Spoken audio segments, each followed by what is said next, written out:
simplistic basis of the bargain he hoped to strike. It's been a difficult time because obviously the German coalition took 8 months to put together, and now Angela Merkel has her own domestic constraints, so she's a weaker partner, and he's up against other unforeseen events like the election in Italy. So a populist government there doesn't help his case either. He looks increasingly solitary in so many respects, doesn't he? I mean, not to mention Brexit, with the UK now being pretty absent as a partner, apart from on the kind of military sphere.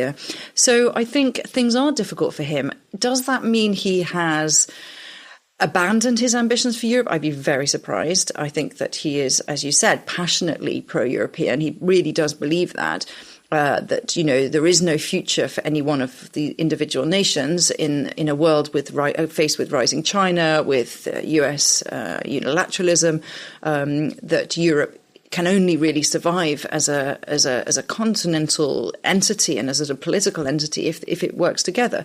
So I don't think that his reading of history or his anticipation of what's going to be happening over the next 20, 50 years has changed.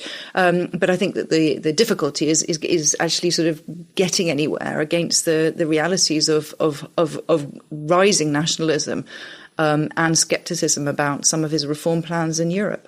Yeah, he's been pretty quiet actually about Brexit. I mean, sometimes he expressed himself that he was probably disappointed, but we never hear him give a vision on our future relationship with Great Britain, or the place of the UK outside the European Union. Do you think he has an idea about what should happen after Brexit? You're right. I mean, it's interesting, isn't it, that he doesn't talk about Brexit per se. He has given a couple of interviews in the UK when he was there for the Franco-British summit earlier this year in January, in which he said very clearly that there would be no cherry picking for the UK, that the 27 other European Union countries are completely unified in their position, which is that there is no negotiation to be had. You cannot have everything and no longer be part of the EU. So I think in as far as he has a position, it's exactly the same as the other 27, and he's been very happy to subcontract all those negotiations to Michel Barnier. So I think he said nothing more or less than Angela Merkel has said, which is pretty much nothing. So I think we don't know really whether there's any in his own mind any space for negotiation, but certainly at the moment and in all his public declarations, which have been pretty minimal, there is there's no negotiation to be had. Now let's talk a bit more personal about France. We're all three around this table foreign journalists living in France, but not no regular correspondents, because we've stayed here. We found French partners, French children. How do you look at your new country? Because you're also British, which makes your position, well, after Brexit, of course, a little bit schizophrenic. You also wrote a book a couple of years ago, The French Denial, which was a pretty harsh critic, but I think it was absolutely right what you wrote about France. But how do you see your life as a, half French, half British, maybe 100% European now? I find that the mood in France has changed so much here over the last 18 months that it's just become a much more comfortable country to live and work in. I think in a funny way, I almost date it to Brexit. The difference was in the UK, it used to be the country where people felt at ease with the world, and there was a confidence and a buzz and a sort of dynamism that you felt certainly in London, but other regional cities in the UK as well. And France was the country that always felt sort of a little bit kind of, more than a little bit conservative and sort of bureaucratic and set in its ways and failing somehow to sort of feel confident about the future. There was a sort of a defeatism also almost among young people, many of whom left.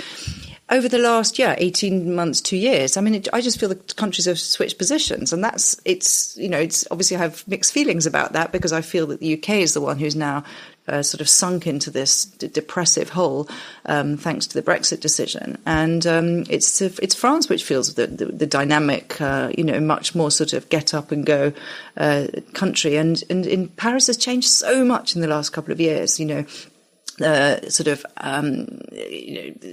startup cultures, restaurants, cafes. There's a lot more kind of innovation, new things going on in France in a way that I think wasn't the case, 5-10 years ago. So I do feel it's a much more. It's much easier to live here. There's much less to criticize. There's much more sort of hope and a sense of confidence, which is very, very, very heartening, really.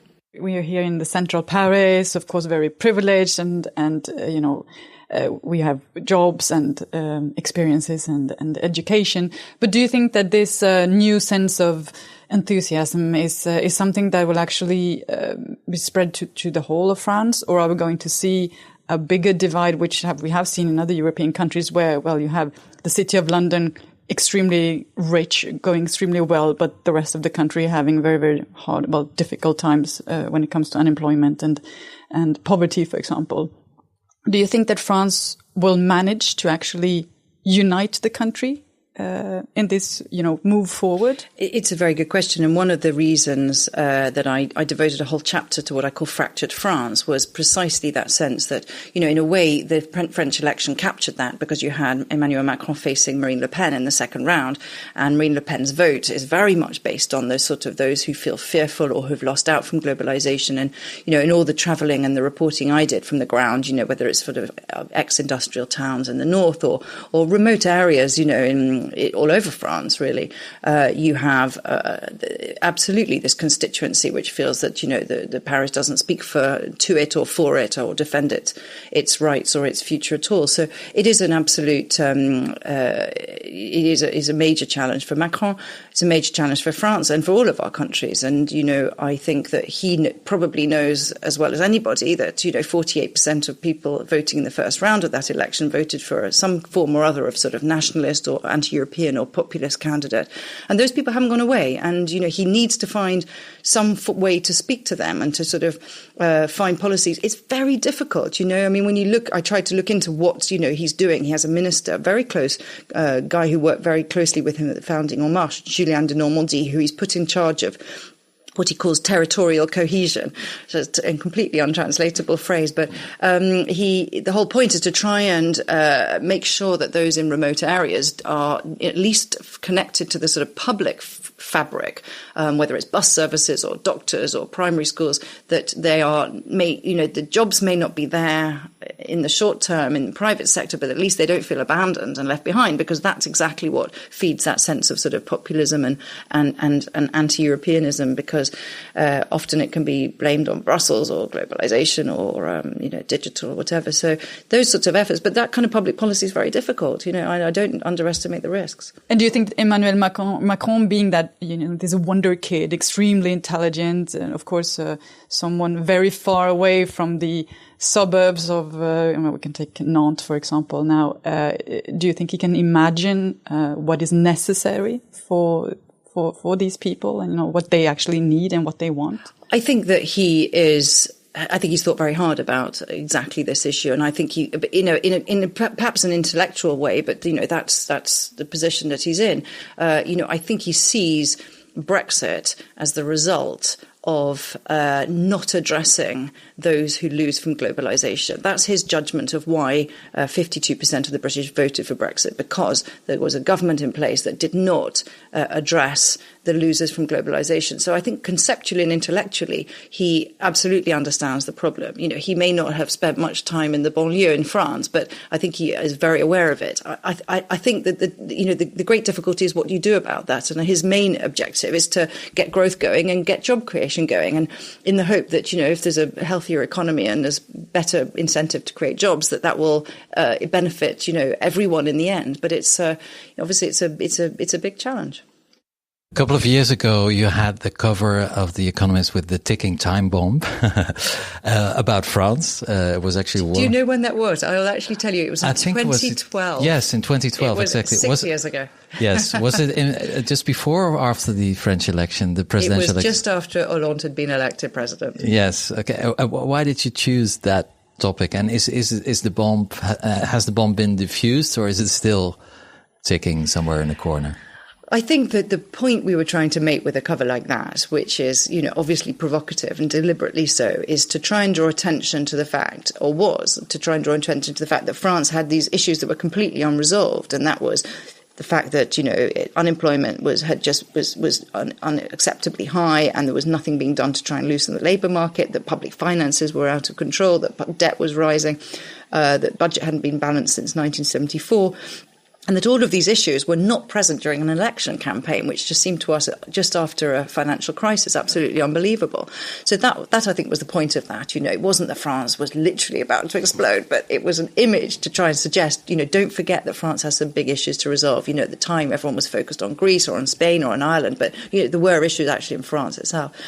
I think that the debate has come on so far since then. I think people have become much more aware of it, and the fact that the government has now brought its deficit down and has managed to do that, and that public opinion has understood that, it reflects the fact that the debate has moved on. The fact that the labour reform went through, and there were protests and there were some strikes, but it wasn't.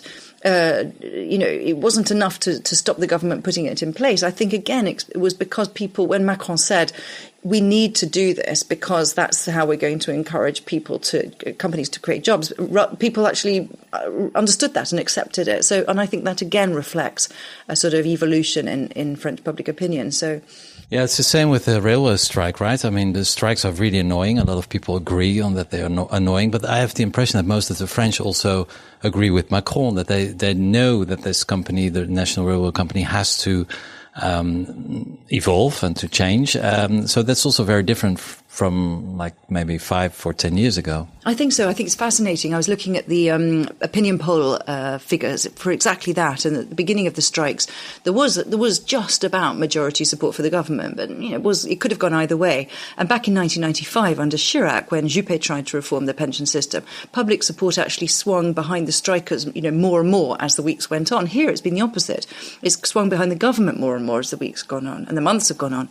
And that, I think, is fascinating, and I think does reflect the fact that, people have understood that, France can't defy the rules that apply to everyone, and that ultimately in a country where, people do live to a very good age in France, on average, one of the highest longevity rates in the EU, to have people in the SNCF retiring at 50, however strenuous the work, is just not sustainable. So I think people understand that, so I think France has changed. Yeah. You're here. You have been here for how long already in France? 15 years. 15 years. Will you stay? Will you go back to? Well, it's not a moment to leave now. No. But I think this is a fascinating story. It's one of the most fascinating places in Europe. You've got a country on the verge of really radical change, but equally facing huge challenges and with big risks, and a president who's probably the most interesting political figure in Europe today. So I think, for any of us as journalists, it would be absolutely mad to want to sort of abandon the story now. And I think the world is interested in France in a way that it hasn't been for a long time. So I think it's one of the best stories around. Yeah, maybe it's a good story. But what about our children? We both have we all the three of us on this table have binational children. Where will their future be? Will it be here or elsewhere, or inside, outside Europe? You're asking that of a British citizen who did not vote for Brexit and who is feeling very depressed about the state of the UK. So I think one has to be very realistic. It's the UK is facing massive economic cost of Brexit if Brexit goes ahead, which it looks as if it's going to. And we see every day there is some decision by a bank or industrial company about either a decision to wind down operations or putting a figure on how much it's going to cost because of new arrangements outside the EU. It's very difficult to think of a future in the UK right now, I think, personally, but we'll have to see how Brexit turns out.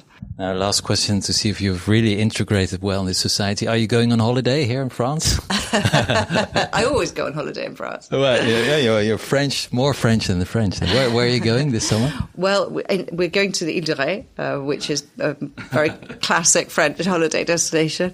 And then, there are various other plans as well. But I always do spend part of my summer in France, that's for sure. Okay, well, thank you very much, Sophie Pedder, and enjoy your summer holiday. Thank you, Stefan. Thank you very much for inviting me. Our pleasure. Now, that wraps up this edition of So French. We hope you have enjoyed it. Please follow us on Twitter. It's @SoFrenchNews. And if you have any questions or suggestions, send us an email. Our address is sofrench@sofrench.news. And don't forget to subscribe to our podcast in iTunes or in the TuneIn radio application. And please share this podcast with your friends. Thank you for listening. Au revoir.